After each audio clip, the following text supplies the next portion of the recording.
Rapidly rising food costs pushed consumer prices in January up to levels not seen since late 2012. The devastating bird flu outbreak, coupled with a poor supply of farm goods from last year, are now hitting consumers in the wallet. Shin Se-min looks beyond the numbers. Korea's consumer prices rose by 2% on year in January. That's the steepest growth seen since October 2012 and is also the first time since then that the figure has hit the 2% range.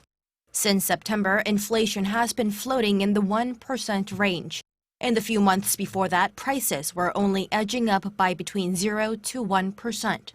Compared to the month before, the index for January is up 0.9%. Statistics Korea says the hike in the consumer price index comes on the back of a sharp increase in food prices. The statistics agency says rising prices of farm products like fresh fruit and other agricultural goods drove up the consumer price index. Fresh fruit and vegetable prices soared 12% last month from a year ago due to a supply shortage caused by the prolonged heat wave and a typhoon that hit the nation last summer. Livestock products spiked 9.5% on year after Korea was hit by its worst ever bird flu outbreak, a crisis that triggered the culling of millions of chickens and ducks in a period of just 2 months.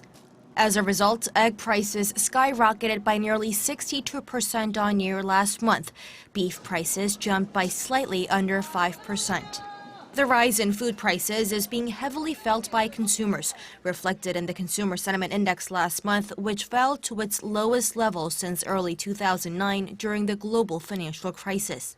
Core inflation, which excludes volatile oil and food prices, rose at a slower pace at 1.5% compared to the year before. Until the latest figures, inflation had been lagging behind the central bank's target for months on end, even after the Bank of Korea lowered it to 2% at the beginning of last year. Shin Se-min, Arirang News.